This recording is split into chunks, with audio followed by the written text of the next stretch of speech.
Do you think December 21 CA final law exam new course was really tough and out of the box, or was it lengthy, or was it easy? As per the poll I took on my Telegram channel today morning, more than 70% students found the paper to be in the category of tough or lengthy or tough and lengthy, and less than 5% students found the paper to be easy, right? With this video, I'm going to analyze the paper. We will try to come up with a conclusion that whether the paper was really tough or was it lengthy, and what we could have done to ensure our better results for at least our CA final law paper. Also, in the end of the video, very important tips I'm going to discuss for May 22 students. So this is a super important video for all the December 21 students as well as May 22 students.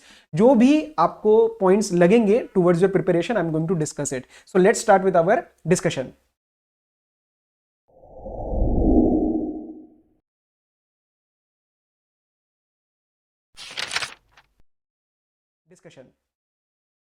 Hello everyone and a warm welcome to our channel. I hope you are doing well. So this was a video and a discussion that I was contemplating for quite some time, but I was waiting कि paper अच्छे से खत्म हो, because during the exams there is no point of analysis. Paper होने के बाद उसका analysis करना जब एग्जाम्स चल रहे हो उस टाइम कोई उसका यूज नहीं है. It adversely affects your mental peace. It adversely affects your next paper's preparation, and that is the sole reason I did not come up with this video earlier on. Now we are going to discuss the paper and the aim and agenda पहले discuss कर लेते हैं. ठीक, इस paper से आपको ये समझ आ जाएगा कि क्या पेपर सही में मुश्किल था या पेपर हम थोड़ा सा बेटर कर सकते थे, एंड लेंदी था या टफ था, because there is a vast difference between both. Before jumping to our discussion, 2 or 3 very quick pieces of information. First, our comprehensive coverage batch for May 22 is available and demo videos upload हो चुकी है YouTube पे. You can watch that. If you want to register with hard copy books, it is available right now, and we are moving towards out of stock situation for hard copy books very soon. उसके बाद new batch, new printing will be initiated, but there may be some gap. So ensure कि if you are interested, you can register for it as soon as possible so that आपको hard copy books मिल जाएंगी and you can start with the studies. Right? And secondly, you can join our Telegram channel as well for all the updates. We will be starting with MCQs very soon. All the top conceptual MCQs will be covered. Routine MCQs वहाँ पे cover नहीं होते हैं, so you can consider joining that as well for content of CA final law, subject related and general other points which I try to discuss for all the CA final students.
अच्छा, start करते video से.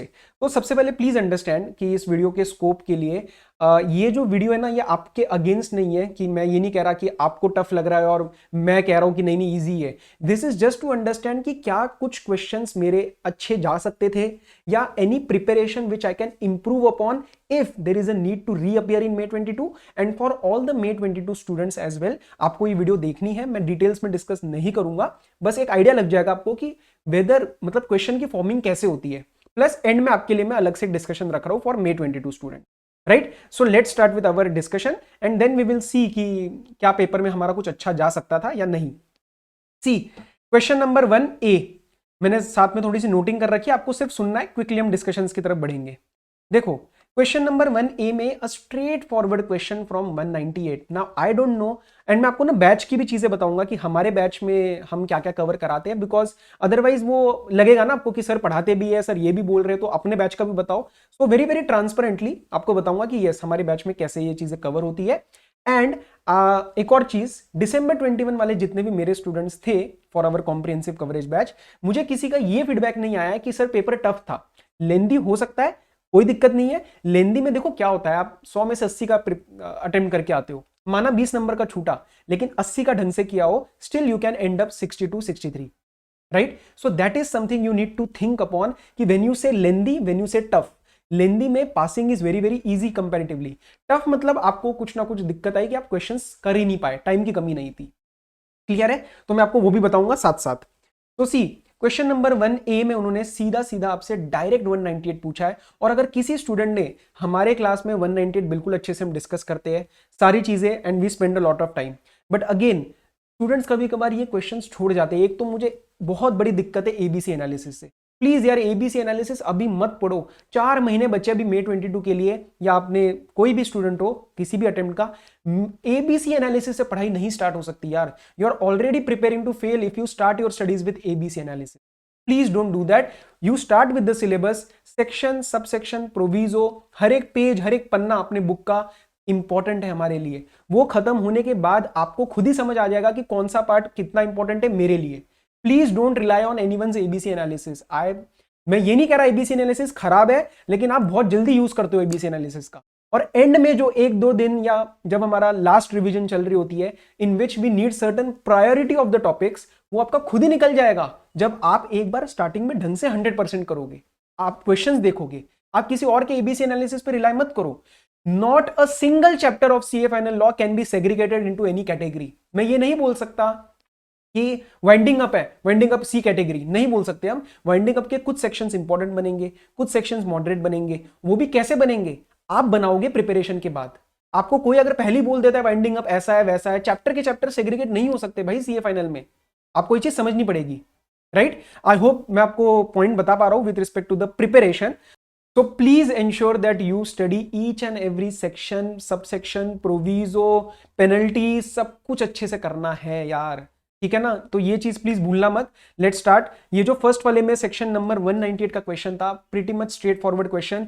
ये जो adjustment उन्होंने पूछी है, sale value original cost, direct था इसके अंदर। WDV से ओरिजिनल कॉस्ट तक का आप क्रेडिट ले सकते हो, प्रॉफिट का क्रेडिट नहीं ले सकते जो उन्होंने लिया हुआ है, ठीक है। Profit on sale of fixed assets और उसकी इंफॉर्मेशन दे रखी है। तो 7 लाख का क्रेडिट लिया हुआ है प्रॉफिट का, एंड ओरिजिनल कॉस्ट और WDV में 3 लाख का डिफरेंस है। This can be taken. Again हमारी क्लास में इसका एग्जांपल भी हमने किया था, so my students were able to attempt it. Now इसका आंसर मैंने अभी कैलकुलेट किया था जस्ट ओरली, 55 लाख आ रहा था, right. So unless there is some quick calculation mistake, तो आंसर आपका मैच हो जाएगा, 55 लाख इसका आना चाहिए।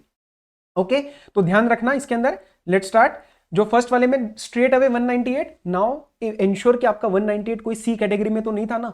अगर आप ये बोलते हो कि मेरा मैंने 198 किया नहीं था, so that is completely our mistake if you are not doing any section. तो मार्क करना कि 198 आपको स्ट्रेट अवे एक फॉरवर्ड क्वेश्चन था, कोई इसके अंदर दिक्कत नहीं थी। प्रॉफिट का क्रेडिट इसमें 3 लाख का लेना था आपको। यू कैन जज अकॉर्डिंगली आपका पेपर में ये वाला क्वेश्चन कैसा गया है। नेक्स्ट उन्होंने क्या पूछा है, reporting requirement in auditors report regarding managerial remuneration. Again a straight forward 197 subsection 16 में जाओगे तो क्लियरली दिया हुआ है कि मैनेजरियल रेम्यूनरेशन के बारे में ऑडिटर रिपोर्ट देता है, in which he comments whether it is proper और नॉट। स्ट्रेट अवे 2 लाइन लिखनी थी, उसके सीधा सीधा नंबर मिलने थे। अगर आप करोगे ही नहीं, 197 का ऊपर ऊपर से करोगे तो दिक्कत है, ठीक है। आगे, what are the modes of payment of managerial remuneration. इसके अंदर you had to go for 197 subsection 6। उन्होंने क्या पूछा है, what are the modes of payment. Modes of payment मतलब मंथली पे कर दो, परसेंटेज दे दो, पार्टली दोनों कर दो। इसमें एक डाउट क्या आता है, 197 सबसेक्शन 4 में मोड्स ऑफ डिटर्मिनेशन दिया हुआ है कि उसमें ऑर्डिनरी रेजोल्यूशन से चाहिए, आर्टिकल से चाहिए, स्पेशल रेजोल्यूशन से चाहिए। तो इसमें कंफ्यूज नहीं होना था, प्रॉपर तरीके से सबसेक्शन 6 लिख के आना था आपको, 197 subsection 6। So I can say these 3 are very very easy. इसके अंदर कोई डाउट नहीं आना चाहिए था आपको। अगर आपने प्रॉपर चैप्टर कर रखा होता तो उन बच्चों का क्वेश्चन नंबर 1 में कोई इशू नहीं आया होगा। क्लियर है। ये जो इजी और डाउट मैंने लिखा हुआ है कहीं के आगे डाउटफुल, ये क्यों लिखा हुआ है कि चलो इसमें मान सकते हैं कि स्टूडेंट को कोई डाउट आया होगा। So we will try to come up with actual analysis कि पेपर में से कौन सा पार्ट हम सही से कर सकते थे। अगर क्वेश्चन नंबर 1 में आपकी कोई दिक्कत हुई है, इसका मतलब हमारी प्रिपरेशन हम बेटर कर सकते हैं, right. So that is the aim to analyse this paper. B में आते हैं जरा। इसमें Mr Z applied for directorship in the company, section number 160 के हिसाब से कंपनी ने डिसाइड किया कि वो जनरल मीटिंग रखेंगे, and regarding the candidature decided to conduct, and regarding the candidature it listed the notice for the office of director, it listed the notice on its website. और उसके बाद one of the shareholders objected to the company that notice was not issued properly. अगर section number 160 और rule number 13 आपने ढंग से किया है तो रूल नंबर 13 में क्लियरली बातें लिखी गई है, इंडिविजुअल नोटिसेस एंड वेबसाइट पे इंफॉर्मेशन जानी चाहिए। हमारे बुक में अगेन 2 फ्लोचार्ट आपको याद आ रहे होंगे जिन्होंने मेरी बुक्स ले रखी है या फिर क्लासेस ली हुई है। तो इंडिविजुअल नोटिस एंड वेबसाइट।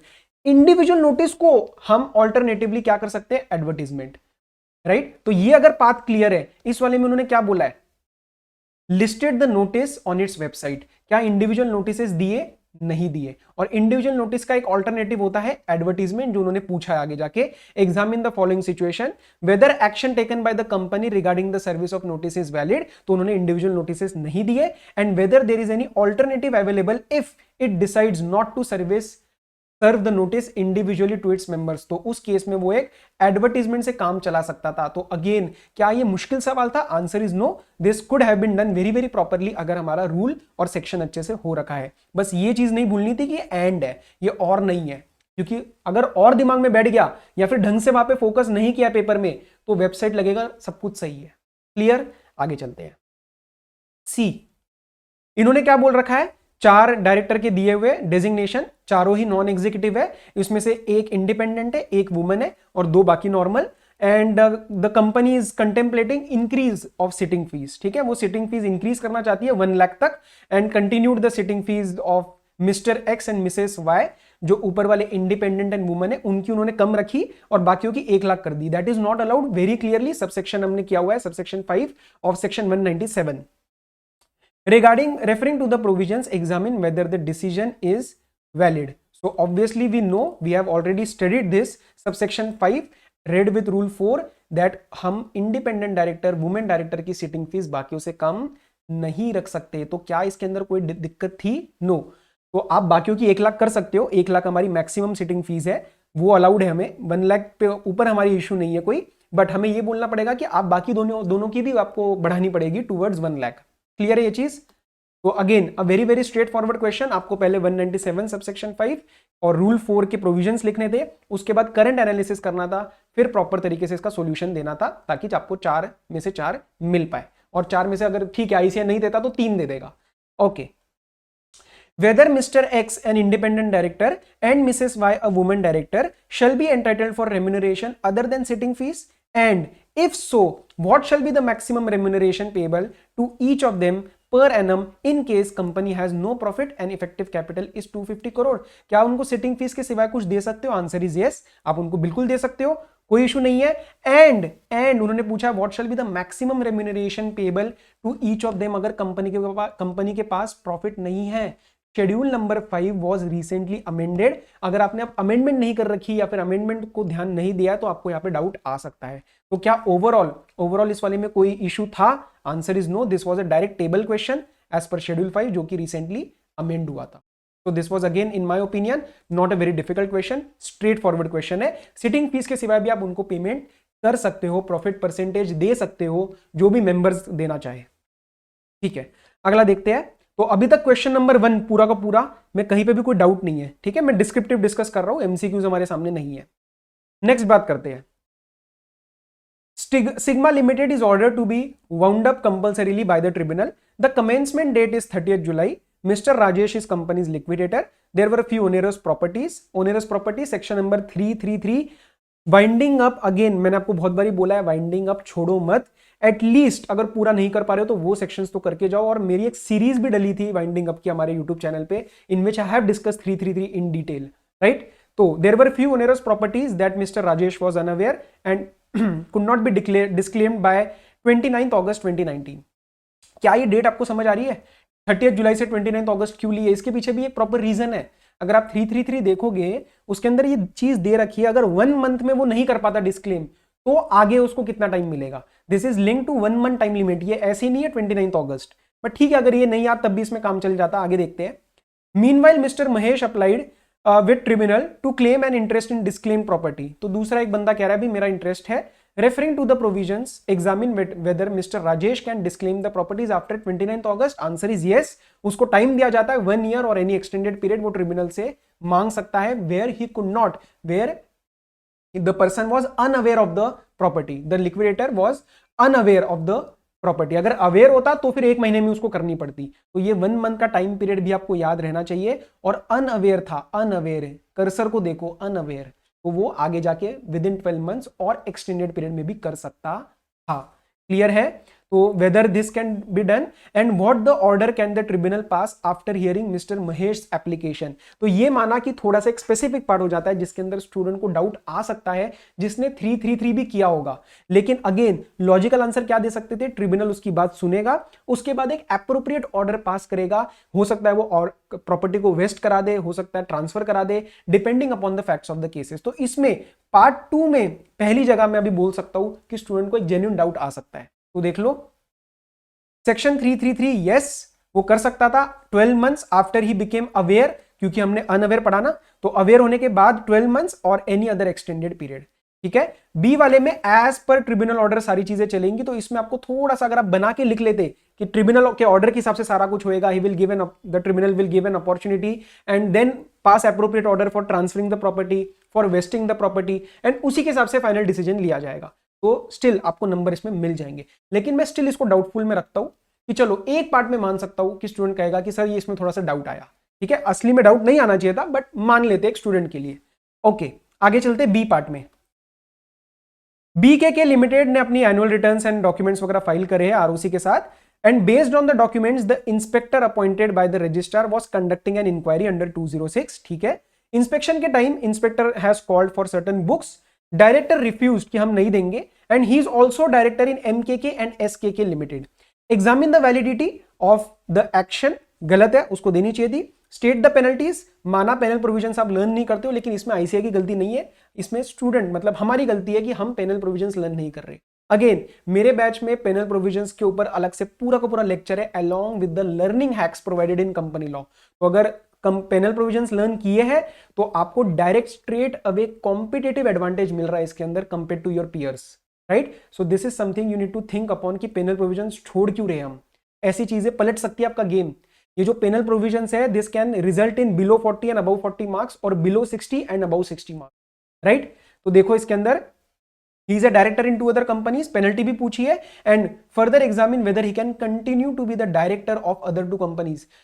कई बच्चों को ये चीज अभी ध्यान ही नहीं आ रही होगी कि ऐसी चीज है कहां इंस्पेक्शन इंक्वायरी में। अगर आपने ढंग से सेक्शन नंबर 207 किया है, 206 किया है, तो आपको डाउट नहीं आएगा। 20 सब सेक्शन 4I में फर्स्ट में हम पेनल्टी की भी बात करते हैं, and plus vacation and disqualification में भी एक क्लियरली लाइन दी हुई है कि he shall be disqualified from holding he shall vacate from disqualified from holding an office in any company from the date of conviction। उसका वेकेशन हो जाता है एंड डिस्क्वालिफिकेशन होता है from holding an office in any company from the date of conviction. तो ये अगर 2074 आपने ढंग से याद आ रहा होगा, तो माना कि हमने पेनल्टीज नहीं लर्न हो रही होंगी, लेकिन ये वेकेशन डिस्क्वालिफिकेशन की बात तो डायरेक्ट दे रखी है इन योर सबसेक्शन 4।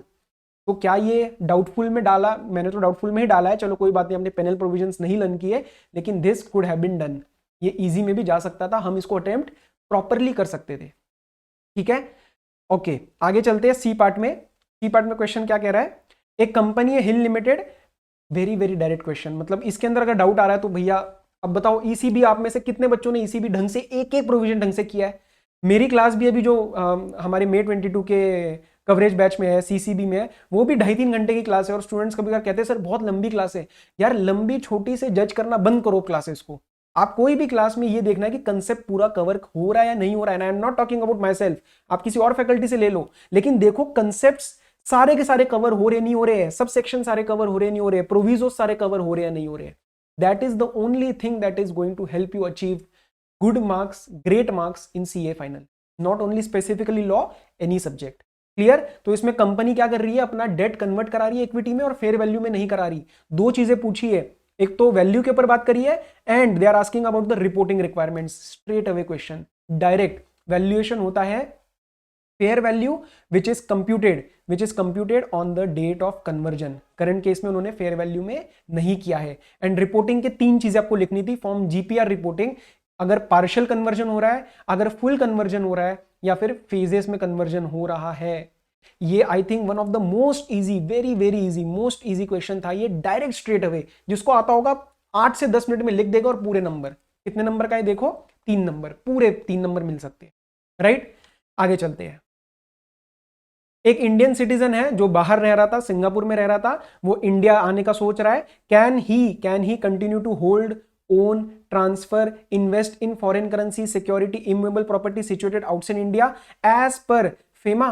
तो हम इसके अंदर सेक्शन नंबर 6 सबसेक्शन 4 का रेफरेंस दे सकते हैं। जब वो बाहर था, उसके पास जो जो असेट्स आए वो he can continue to hold those assets and वो सारी की सारी प्रॉपर्टीज जब वो बाहर था, तो वो इंडिया के उन वाले प्रॉपर्टीज को अभी भी होल्ड कर सकता है। तो मेन सेक्शन नंबर 6 सबसेक्शन 4 का रेफरेंस के साथ आप इस आंसर को दे सकते हो। इलैबोरेट तो करना पड़ेगा, but main point section 6 subsection 4 के साथ।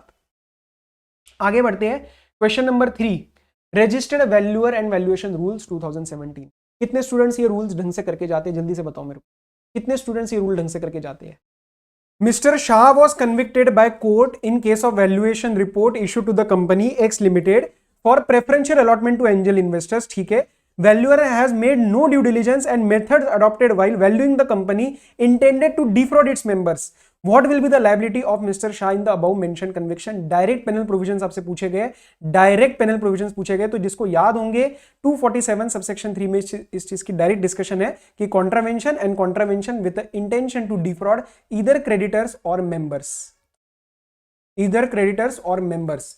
तो अगेन ये मैं एक डाउट में लेके जा सकता हूं क्योंकि स्टूडेंट्स पेनल प्रोविजंस नहीं करते हैं, तो इसको हम समझ सकते हैं कि चलो ये नहीं लर्न हुआ, so this can be created in a doubt manner. Next वो पूछ रहे हैं, a chartered accountant Mr. Ravi was convicted by the court to civil offense dated 31st July for 10 years. On 1st August he wants to register himself as a registered valuer, and can Mr. Ravi register himself? तो इसका answer क्या बनेगा? जब 10 साल 7 years और मोर का imprisonment हो जाता है तो उसकी डिस्क्वालिफिकेशन हो जाती है परमानेंट। तो अगर rule 3 a very very important part of registered valuer and valuation rules. हमारी क्लास में अगेन हम सारे रूल्स करते हैं, but you need to understand कि आप रूल्स छोड़ के जा रहे हो। अगर आप छोड़ के जा रहे हो तो डायरेक्ट आपके खत्म है ना, यहाँ पे नंबर 4 दो नंबर में से 2 नंबर आपके सीधा खत्म है। तो please understand you have to do 100% syllabus. Clearly वहां पे रूल 3 में दिया हुआ है कि अगर 7 साल या उससे ज्यादा की कन्विक्शन होती है तो एलिजिबिलिटी नहीं रहती उसकी। क्लियर? आगे बढ़ते हैं बी पार्ट में। एक कंपनी है which is registered in Japan, started its operations in India by establishing a marketing division. Company has recently decided to issue securities and it is planning to circulate a prospectus. ठीक है, assuming कि उसकी सारी formalities complete है, main question क्या पूछ रहे हैं? Advise the person in charge of the Indian operations regarding the other documents required to be annexed to the prospectus to register the same. अब आपको ये भी थोड़ा सा समझना पड़ेगा CA फाइनल लेवल पे कि questions में से exactly पूछा क्या जा रहा है। इसमें बात हो रही है प्रोस्पेक्टस के रजिस्ट्रेशन की, कर्सर को देखो, प्रोस्पेक्टस के रजिस्ट्रेशन की, उसके साथ एनेक्सर्स की बात करी जा रही है। स्ट्रेट अवे डायरेक्ट क्वेश्चन था section 389 read with rule 11 in which it talks about specific annexures. तो स्ट्रेट फॉरवर्ड क्वेश्चन है, एनेक्सर्स टू द प्रोस्पेक्टस का रूल डिफाइंड है। तो पहले आपको 389 का ब्रीफिंग देनी पड़ेगी, उसके साथ रूल 11। ये नहीं कि हम डायरेक्ट रूल 11 लिखे, but again this was a very very straightforward question. Next वो क्या पूछ रहे हैं? एक company incorporated in Singapore is having a licence office in Delhi and that office seeks your advice regarding the documents to be filed with registrar along with the financial statements as per the rules. अब इसमें again a straightforward question in which you mainly had to refer 381 subsection 3 plus rule 4। rule 4 में specific 3 नाम मेरे हिसाब से आने चाहिए, that is your related party transaction की statement, repatriation of profits की statement and transfer of funds की statement including उसके अंदर dividend। ये 3 नाम मेरे हिसाब से प्राइमरीली आपके आने चाहिए। क्लियर है? तो अगेन दिस वाज एक रिपीटेटिव क्वेश्चन, पास्ट में भी एक बार ये चीज पूछी गई है, तो अगर नहीं हुआ आपसे ये सवाल अटेम्प्ट तो काइंडली अंडरस्टैंड कि वहां पे क्या इशू आया होगा। ठीक है, क्योंकि क्वेश्चन बहुत ही डायरेक्ट है अभी तक। नेक्स्ट सी में क्या पूछ रहे हैं? एक स्पेशल कोर्ट है जयपुर का has passed the final order that mister Rohit has committed the offence of money laundering. Special court order to confiscate the property. ठीक है, स्पेशल कोर्ट का फाइनल एक कन्फिस्केशन आ चुका है कि सेंट्रल गवर्नमेंट के नाम पे जाएगी प्रॉपर्टी, बट उसका एक फ्रेंड आ गया mister Mohit and he claims that he is the beneficial owner since he has given finance and has encumbrance over it. सीधा सेक्शन नंबर 9 क्लिक कर जाना चाहिए कि सेंट्रल गवर्नमेंट के पास जब प्रॉपर्टी जाएगी एनकम्बरेंस का के ऊपर वो ओवरराइडिंग होता है, लेकिन वो लायबिलिटी नहीं हटती। सेकंड प्रोविजो हमने सेक्शन 9 में कर रखा है। Based on the above scenario, referring to the provisions, comment whether Mr. Mohit has encumbrance on the property after the final order has been passed and conclude who has the vested interest in the property. तो इसके अंदर आपको mainly section number 9 के साथ बात करनी थी. Briefing आप दे सकते हो 8.5 और 8.8 की. 8.5 में बेसिकली जब स्पेशल कोर्ट ऑर्डर करता है, राइट? तो again this was a very easy and direct question जिसके अंदर सेंट्रल गवर्नमेंट के पास एक बार चली गई प्रॉपर्टी तो it is free from encumbrances, but that original liability, मतलब इसमें जो मिस्टर मोहित है जो क्लेम कर रहा है, मिस्टर मोहित के पास जो ओरिजिनल असेट था, ये जो चार्ज उसने क्रिएट करवाया था वो तो खत्म हो जाएगा, लेकिन वो लायबिलिटी जो है वो रहेगी. ये नहीं कि अब इसमें मिस्टर रोहित कहेगा कि वो लायबिलिटी खत्म हो गई मिस्टर मोहित के अगेंस्ट. क्लियर है? Okay, so again this was not a very difficult question. A police officer arrested mister Radhe without any warrant for the offence under PMLA. जल्दी से बताओ कितने स्टूडेंट्स हैं जिन्होंने पेपर दिया है दिसंबर 21 वालों का भी recently, and still there is some issue in the words cognizable and cognizance and bailable and non bailable. Again please understand these are the basics. Again in हमारे बैच में, हमारे इंट्रोडक्शन लेक्चर में we study these terms, cognizable, non cognizable, cognizance, bailable, non bailable, everything. ये straight away question है 3 number का, बहुत ही easy सवाल. Section 45 कहता है सारे के सारे ऑफेंसेस होंगे cognizable and non bailable. Cognizable का मतलब होता है आपको इजीली बेल नहीं मिलेगी and the police officer can arrest you without a warrant. तो इसके अंदर वही पूछा गया है. क्लियर है? And is the police officer right? Absolutely yes. And when can the special court take cognizance of any offence? Again उसी section में 45 में दिया गया है, on complaint in writing by director और any officer of central government और state government authorised by the central government in writing by general और special order. जिसको ये दोनों चीजें याद होंगी, 5 मिनट लगे होंगे, 3 में से 2, 2.5, 3 नंबर वो पक्की बात लेके जाएगा. तो देखो, यस, सेक्शन नंबर 45 के हिसाब से it is absolutely right. All the offences are cognizable and non bailable. और कॉग्निजेंस मतलब पता है ना दोनों के बीच का? कॉग्निजेंस होता है taking attention of the matter, कि हाँ भाई कोर्ट देख रहा है क्या हुआ, और कॉग्निजेबल होता है नॉन बेलेबल. नॉन कॉग्निजेबल होता है बेलेबल. ये चीज याद है?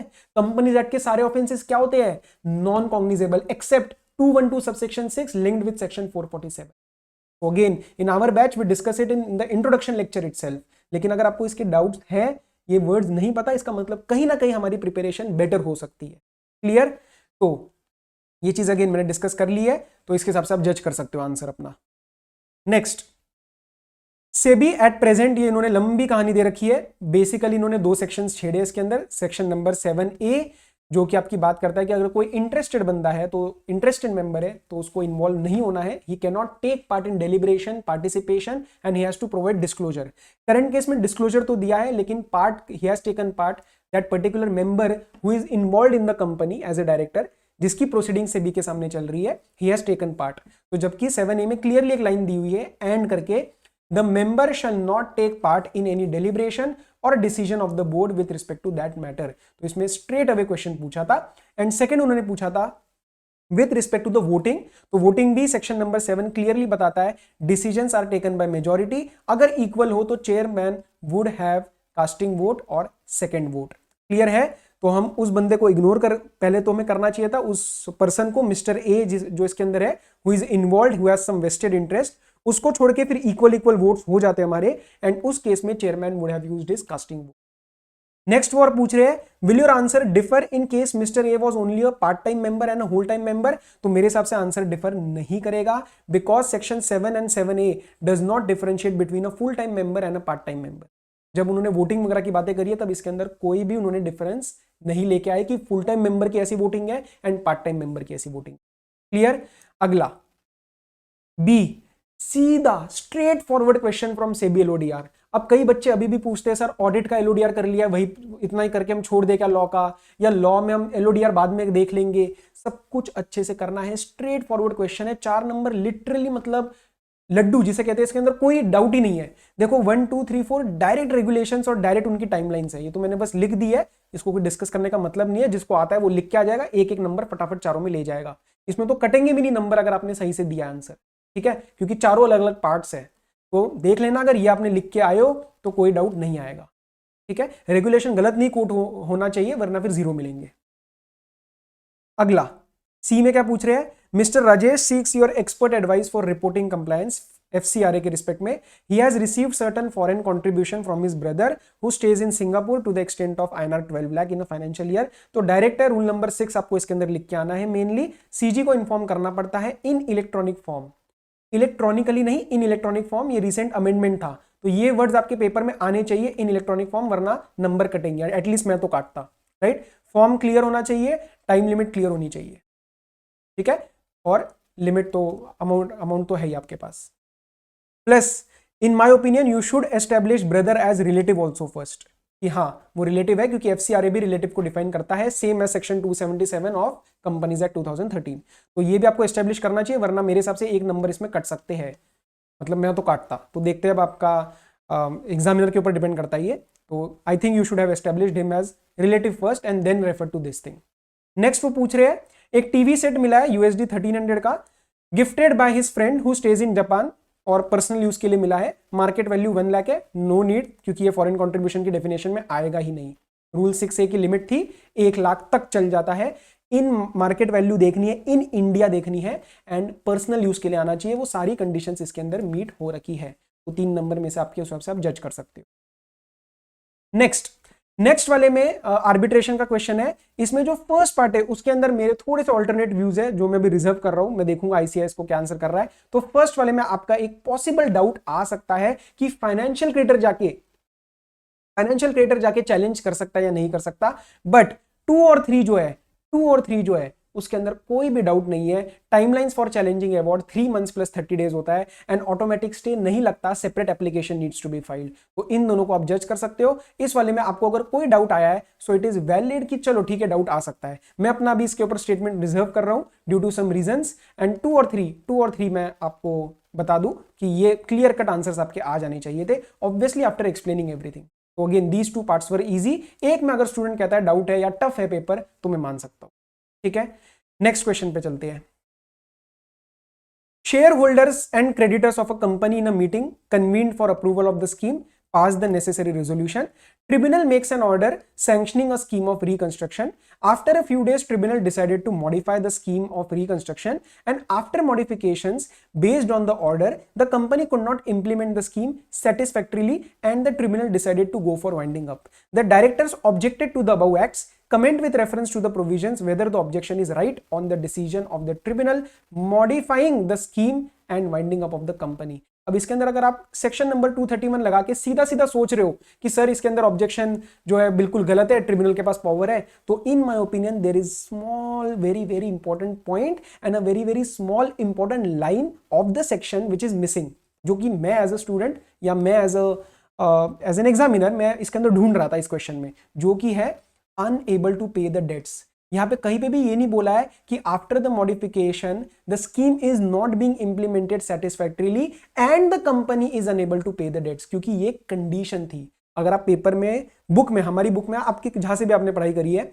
231 में जरा देखना, कंडीशन है अनसेटिस्फैक्टरी implementation and failure to pay the dates. ये वाली कंडीशन मुझे नहीं मिली, सो इन माय ओपिनियन ये कंडीशन नहीं है, तो हमें एक अजम्पशन लेके बोलना पड़ेगा। अगर ये है तो ट्रिब्यूनल वाइंडिंग अप करवा सकता है, अगर ये नहीं है तो गलत है, क्योंकि फिर 231 में वो कंडीशन कंप्लाई नहीं हो रही। तो again in this part if student says कि सर थोड़ा टफ था, थोड़ा सा डाउट हुआ, तो मैं मान सकता हूं, क्योंकि आईसीआई ने बहुत अच्छा ये वाला पॉइंट, अगर आईसीआई भी अपना आंसर इसके हिसाब से देता है, क्योंकि सजेस्टेड आंसर में गलतियां भी होती है, तो in my opinion this is a very good question. But again if any student has studied section 231 properly in detail, तो कोई डाउट नहीं आएगा।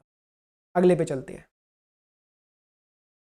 बी में देखते क्या हो रही है बात। अच्छा, ये भी एक बहुत अच्छा सवाल मुझे लगा एंड मैं आपसे डिस्कस करता हूं। कंपनी बेसिकली सीआईआरपी में है एंड ड्यूरिंग द सीआईआरपी इसका जो आरपी है resolution professional, he wants certain help from district collector and company कह रही है हाईकोर्ट, कंपनी हाईकोर्ट के पास जा रही है कि भैया डिस्ट्रिक्ट कलेक्टर से ये नहीं ले सकते help, and you just have to refer to the provisions of companies act 2013। यहां पे मेरे स्टूडेंट से बात हुई, स्टूडेंट ने कहा सर ये देख के बिल्कुल मैं कंफ्यूज हो गया।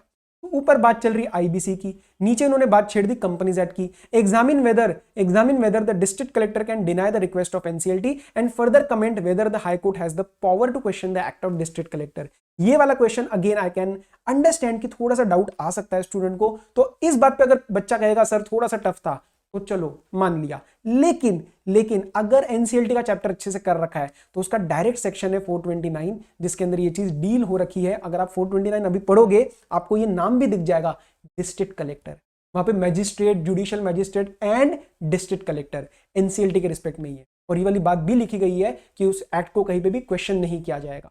तो अगर 429 क्लियर है, अगर बच्चा ये देख के सिर्फ और सिर्फ आईबीसी में दिमाग लगाएगा तो घूमता रहेगा। लेकिन कंपनीज एक्ट जब यहाँ पे क्लियरली दिया हुआ है, you have to shift your attention to NCLT chapter. तो this is a way to analyse the questions in exam. कोई बात नहीं, अगर डाउट है इसके अंदर, आपको लगा है कि नहीं सर मेरे से नहीं हुआ है वाला, कोई बात नहीं, ये क्वेश्चंस हम हटा देते हैं, ठीक है। बट ध्यान रखना अगली बार आपको एनालिसिस कैसे करना है क्वेश्चंस का। Next, mister Kush N operational creditor he filed an application. ये तो देखो मैं 6 नंबर का है तो डिस्कस भी मेरा बिल्कुल मन नहीं है, because this is a straight forward question. And मैं नाम नहीं लूंगा, बट मैंने कुछ बुक्स में देखा हुआ है कि ये वाला टॉपिक सिर्फ 12A करके दिया गया है बुक्स में, जबकि आईसीआई मटेरियल में थोड़ा थोड़ा रेगुलेशंस का पार्ट भी डाल रखा है। हमारी बुक में, हमारी क्लास में 12A में हमने 3 एरोस पढ़े थे, ये एग्जैक्टली वही क्वेश्चन है। तो जिसने वो प्रॉपर आईसीआई मटेरियल वाले कंसेप्ट से काम किया है या फिर मेरे बुक्स और मेरी क्लासेस से काम किया है, उसको इसमें डाउट नहीं आया होगा। लेकिन सिर्फ इधर उधर से जल्दी जल्दी में किया है तो डाउट आया होगा। I am not discussing this question, this does not require any discussion. Is mister Ajay right to deny mister Kush? No, he is not right. Would your answer differ in case COC is not constituted? Yes, थोड़ा differ हो जाएगा। And what is the authority to pass the final order? Adjudicating authority, NCLT. Clear? तो इसको मैं discuss नहीं कर रहा। आपका मन हो तो आप आईसीआई का स्टडी मटेरियल खोलो, उसके अंदर 12A के साथ अलग अलग लिंक करके रेगुलेशंस का भी पार्ट दिया है, जिसके अंदर उन्होंने टॉपिक का नाम दिया है withdrawal. They have taken the cases कि सीओसी कॉन्स्टिट्यूट हुई है, नहीं हुई है, एप्लीकेशन एडमिशन होने से पहले ही क्या विड्रॉल जा रहा है, या फिर expression of invitation, expression of interest का इन्विटेशन जा चुका है। All these points have been given in detail. तो जिसको वो याद है वो 6 में से 5 नंबर आराम से लेके जाएगा। ठीक है, आगे कुछ बैलेंसेस दिए हुए हैं एंड बताया गया है कि नो, ये प्राइवेट कंपनी के रिस्पेक्ट में है। एक प्राइवेट कंपनी है, सेक्शन नंबर 185। तो इसके अंदर सेक्शन नंबर 185 की एक एग्जेम्पशन नोटिफिकेशन है जो प्राइवेट कंपनी पे लगती है अगर वो सारे के सारे कंडीशंस को कंप्लाई करता है। जैसे किसी बॉडी कॉर्पोरेट ने इन्वेस्ट नहीं किया, जैसे 92(137) में कोई डिफॉल्ट नहीं है, उसकी borrowings is less than twice the paid up share capital और 50 crore which ever is lower, and उन बोरोइंग्स में कोई भी डिफॉल्ट नहीं है। यहाँ पे जो कंडीशन है बोरोइंग की, less than twice the paid up share capital और 50 करोड़, वो कंप्लाई नहीं हो रही, क्योंकि paid up share capital 20 crore की है। Twice of 20 crore will be 40 crore, 40 और 50 which ever is lower will be 40 crore, and borrowings है हमारी 49 crore from banks and financial institution.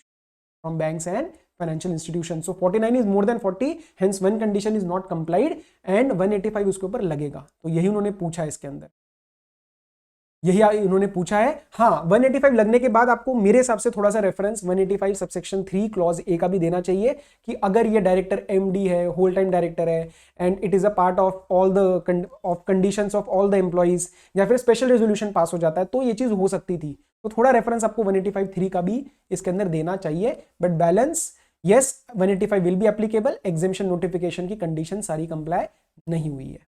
Next, straight forward question, vigil mechanism. I don't think इसके अंदर कोई डिस्कशन की भी आपको जरूरत पड़नी चाहिए।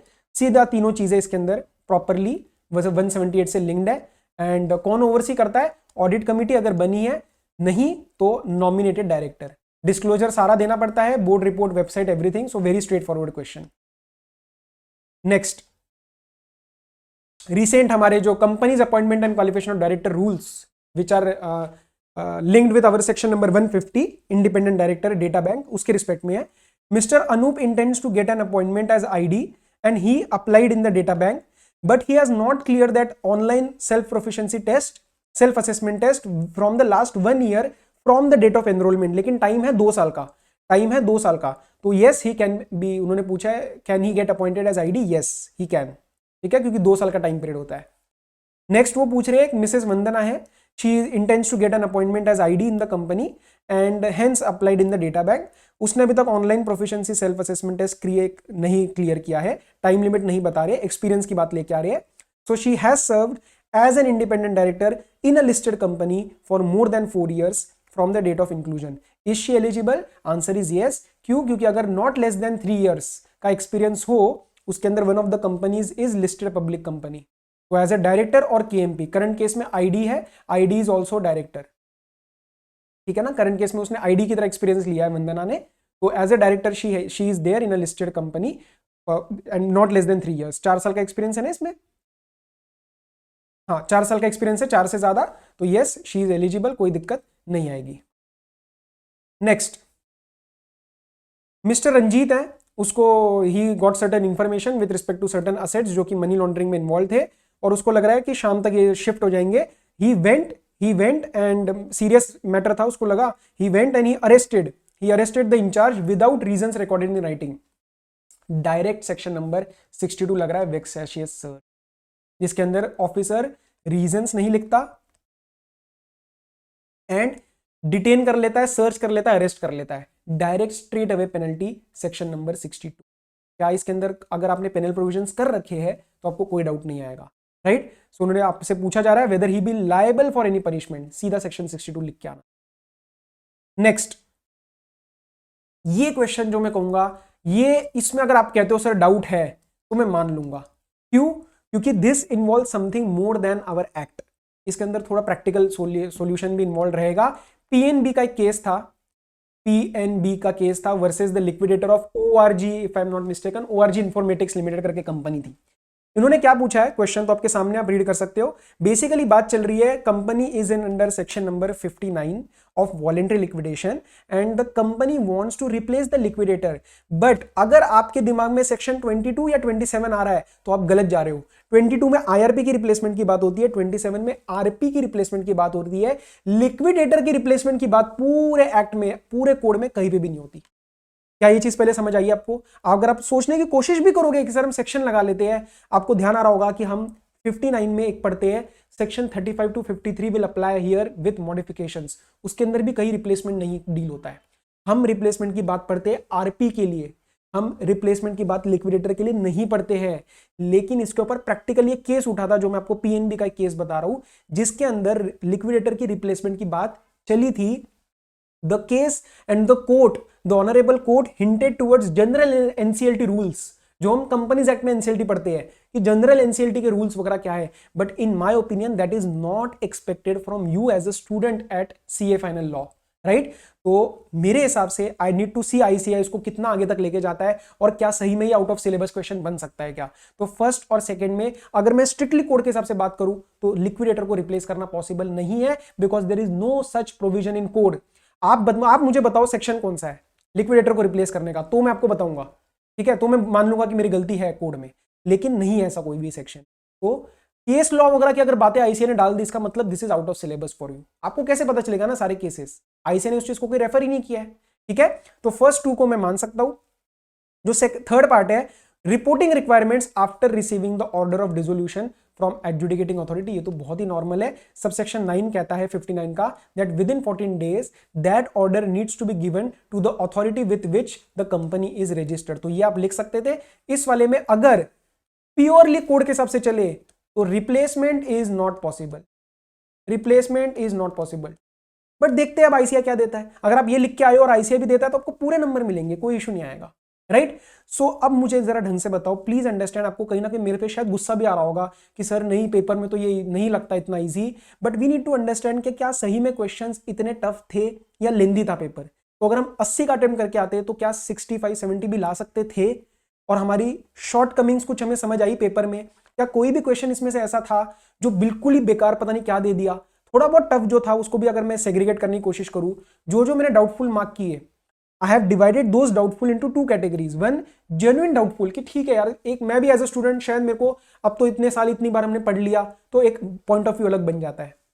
बट एज अ स्टूडेंट आपको ये मैंने कुछ मार्क्स निकाले उन क्वेश्चंस के जो मैंने ऊपर जेन्युइनली मुझे लगा कि ठीक है स्टूडेंट को डाउट आ सकता है, that is only 13 marks. Penal provisions are 7 marks. ये जिसने किया होगा वो 7 नंबर ऑलरेडी सबसे आगे बढ़ चुका है। प्लीज अंडरस्टैंड, ये पेनल प्रोविजंस एंड ये सारी चीजें act as your competitive advantage. तो मे 22 वालों भाई प्लीज पेनल प्रोविजंस छोड़ने नहीं है। कंपनी लॉ में मैंने लर्निंग हैक्स तक करा रखे आपको अपनी बैच में, इकोनॉमिक लॉज में भी हमने कुछ लर्निंग हैक्स की कोशिश करी है, समरीज बनाई है। रोज एक पेनल प्रोविजन लर्न करो। 4 महीने बचे, ज्यादा टाइम नहीं बचा है। Please please get a reality check guys, right. तो ये 7 नंबर आपके आ सकते थे। ये 13 नंबर में जेन्युइनली मान सकता हूं डिस्क्रिप्टिव में से कि हाँ कहीं ना कहीं डाउट रह सकता है। उसमें भी जिस स्टूडेंट ने प्रॉपर एक एक चीज करी है उसको हो सकता है 13 में से 2 या 3 नंबर में डाउट रहे, राइट। तो टोटल 20 मार्क्स। अब बैलेंस में से अगर आपका अच्छा हुआ है, 70 में से 20 हटा के 50 में से अगर हम 35-40 भी लेके आ सकते हैं और एमसीक्यू में हम 15-20 ले आए, स्टिल आप 60 का टारगेट पार कर सकते थे ना। आप 60 का ऊपर ला सकते हो, एग्जामिशन की तरफ हम जा रहे हैं। आईसीआई खुद ही कहता है 60 इज एन एक्सीलेंट स्कोर। हमारे सीए में थोड़ी ना 100 एक्सीलेंट है, हमारे लिए 60 एक्सीलेंट है, क्योंकि उसके बाद वो एग्जामिशन की तरफ जाता है, right. So this was all for all the students. मैं ज्यादा डिटेल में नहीं जाऊंगा अब इससे ज्यादा। I have given a kind of N analysis which I think the answer should form. Suggested answer हो सकता है बिल्कुल ही कुछ अलग बन जाए, होती है ये चीजें आईसीआई के पेपर में, बट आपको एक आइडिया लग गया होगा कि क्या पेपर मुश्किल था या लेंदी था। In my opinion paper was lengthy, not very very difficult, and we can improve. करेंगे ना साथ में, हम पढ़ाई करेंगे, मेहनत करेंगे और इसको इंप्रूव करेंगे, राइट। अब मे 22 वालों के लिए कुछ इंपॉर्टेंट टिप्स, प्लीज ध्यान से सुनो। आज से पढ़ाई स्टार्ट करनी है, आज से, अभी से। 1 जनवरी 2022 आपका मन कह रहा होगा सर हमने तो 31 की पार्टी प्लान कर रखी है, हम तो यहाँ जा रहे हैं सर, 4-5 दिन एंजॉय कर लेते हैं, 1 तारीख से पढ़ाई स्टार्ट करेंगे। नहीं भाई, ये सब माइंड के गेम्स है, इसको रोको आज, इसको रोको आज। अभी से पढ़ाई स्टार्ट करनी है, अभी से पढ़ाई स्टार्ट करनी है। इस वीडियो के बाद से प्लानिंग स्टार्ट करो और let's get to the work. Clear cut planning रख लेना। मैं ये नहीं कह रहा, you can watch my video if you are confuse, but मैं ये नहीं कह रहा कि आपको मेरी वीडियो देखनी, कहीं से भी अपना प्लान करना है तो कर लो, बट एक सेग्रीगेशन कर लेना कि हाँ इस महीने में ये टारगेट है, इस महीने में ये टारगेट है, और वो टारगेट्स चेंज होते जाएंगे। बट ऐसे नहीं कि अंधाधुंध पढ़ाई हो रही है, कोई भी सब्जेक्ट कभी भी उठा रहे हो, it will create a lot of problem. मेरे वीडियो के स्टार्ट में इंट्रोडक्शन में I have discussed very very important points for your preparation. पूरा प्लानिंग की वीडियो नहीं देखनी है, मत देखो, कोई फर्क नहीं पड़ता, लेकिन वो स्टार्ट के पॉइंट्स देख लेना। उसमें से एक भी पॉइंट अगर आपके लिए यूजफुल रहा, it will be my success. Clear. Next, group की जो सिलेक्शन करोगे, अभी हो सकता है कंफ्यूजन हो रही हो, बट इन दोनों कैटेगरीज, इन दोनों क्राइटेरिया को कभी मत रखना। एक, ईगो। कई जनों का होता है सर अभी तक ना आईपीसीसी में दोनों ग्रुप्स दिए सर, मतलब दोनों ही देने मेरे को। नहीं, प्रिपरेशन है तो दोनों देंगे, नहीं तो सिंगल दे के आराम आराम से क्लियर करेंगे। मैं बता रहा हूं, अगर आपको लगता है, कई जने ये भी मेरे को बोलते हैं सर मैं एक बार दोनों ग्रुप देकर देखता हूं ना, उसके बाद सिंगल पे आ जाऊंगा। नहीं भाई, वो जो मेंटली एक अलग लगता है ना एक बार फेल होने के बाद, वो वापस लाना बहुत मुश्किल होता है। तो प्लीज उस चीज का ध्यान रखना। और दूसरी चीज, सर बिग 4 में जॉब दोनों ग्रुप वालों को इजी मिलेगी, सर ये वाला वो मिलेगा, सर रैंक आएगी बोथ ग्रुप से। ऑब्वियसली वो सारी अच्छी चीजें हैं, आई am not denying, but all those points should not decide whether you should give both groups और नॉट। आपका प्रिपरेशन है क्या दोनों ग्रुप्स का, किसी को दिखाने के लिए और फ्यूचर के लिए अभी प्रेजेंट मत खराब करो। आपको देना चाहिए दोनों ग्रुप, अगर आपको लग रहा है तो प्लीज अंडरस्टैंड प्रिपरेशन है या नहीं। आप पढ़ रहे हो 4-5 घंटे आराम से एक एक सब्जेक्ट और कह रहे हो नहीं मैं तो दोनों दूंगा क्योंकि आगे जाके ये फायदा मिलेगा, नहीं, वो क्लियर ही नहीं कर पाओगे आप, right. So please understand that आपका पढ़ाई का जो तरीका है, आपका स्टेटस ऑफ प्रिपरेशन कितना है, उसके ऊपर डिपेंड करेगा हमें दोनों ग्रुप देने हैं या नहीं देने, या सिंगल ग्रुप पे रहना है। एंड सिंगल ग्रुप देना कोई खराब बात नहीं है, प्लीज समझ लो। कोई बच्चा, कोई सीए 1 साल बाद फर्क भी नहीं पड़ेगा कि आप एज अ सीए एक ग्रुप दिया था या दोनों ग्रुप दिया था। तो इस चीज की वजह से मत दो कि बाद में जॉब अच्छी लगेगी और ये दूंगा। अगर प्रिपरेशन है तो देना है। 8 सब्जेक्ट्स का प्रेशर कैरी कर सकते हो तो दोनों ग्रुप जाना है। अननेसेसरी अगर लग रहा है, अंदर से आवाज आ रही है नहीं हो पाएगा, लीव इट, बैक ऑफ करो। एक ग्रुप बहुत अच्छे से निभाओ 70-70 80 नंबर लाके। Please understand this, right. Very very important point. कोई शॉर्टकट्स नहीं मारने, कोई एबीसी एनालिसिस अभी नहीं करना है। एंड के लिए रखेंगे एबीसी एनालिसिस, वो भी आपका खुद बनेगा। किसी भी फैकल्टी की एबीसी एनालिसिस मत देखो। क्लियर। अभी आप स्टार्ट कर रहे हो यार, अभी से सेग्रीगेशन से स्टार्ट करोगे तो you are preparing to fail. अभी सब कुछ पढ़ना है, अपने आप एबीसी एनालिसिस दिमाग में खुद ही बन जाता है, ठीक है, कि यार चलो इसमें से मुझे ये पार्ट मुश्किल लगा था। कोई चैप्टर अपने आप में सेग्रीगेट नहीं किया जा सकता, कोई चैप्टर का सेक्शन सेग्रीगेट किया जा सकता है, सब सेक्शन सेग्रीगेट किया जा सकता है। और पेनल प्रोविजंस अच्छे से करने हैं, पेनल्टीज आपको सारी करनी है। This will act as a very important competitive advantage. Clear. So these were certain points which I wanted to discuss from my side, and I hope कि आप इस वीडियो को निगेटिवली ना ले, बल्कि इस तरीके से ले कि हाँ पेपर अच्छा जा सकता था शायद, एंड जिनका अच्छा गया well and good, it means you are prepared. And आगे जाके इससे भी मुश्किल पेपर आ सकता है, मतलब इससे भी थोड़ा डिफिकल्ट पेपर या फिर अनकन्वेंशनल पेपर आ सकता है। लेकिन जब पेपर अनकन्वेंशनल आता है, that is an opportunity to score. इसीलिए 100% सब कुछ करके जाओ, ताकि आपको ये ना लगे कि ये पेपर में कभी पूछा ही नहीं है, ये नहीं होता, कुछ पुराना पूछा है नहीं पूछा है। सिलेबस में है हम करके जाएंगे, सब सेक्शन है हम करके जाएंगे, प्रोविजो है, हम करके जाएंगे। क्वेश्चंस तो सिर्फ एक हेल्प करने के लिए है, कंसेप्ट एक बार होने के बाद वी विल डू। ठीक है, इस एटीट्यूड के साथ, इस पॉजिटिविटी के साथ और इस कन्विक्शन के साथ आपको पढ़ाई स्टार्ट करनी है अभी से, वीडियो खत्म होते ही, right. Apart from that yes, मेरे एमसीक्यूज आप ज्वाइन कर सकते हो टेलीग्राम पे, we will be starting very very soon. बहुत अच्छे एमसीक्यूज बनाने की कोशिश करूंगा उसके अंदर, जहां पे आपकी गलतियां हो सबसे ज्यादा, ताकि आप पेपर में गलती ना करो। And our comprehensive coverage batch with hard copy books is available. If interested register ASAP because we are moving towards out of stock situation for hard copy books. Last time भी ऐसा ही हुआ था, फिर बीच में सिर्फ ई बुक्स अवेलेबल रहती है। नया प्रिंट हम इनिशिएट कर रहे हैं, बट थोड़ा टाइम गैप आएगा, थोड़ा लैग आएगा उसमें, okay, due to some local restrictions as well in Maharashtra. तो ये दोनों चीजें मैंने अपने साइड से बता दी एंड मेन वीडियो डिस्कस हो चुका है। So all the very best, study well, start the preparation, take care, bye.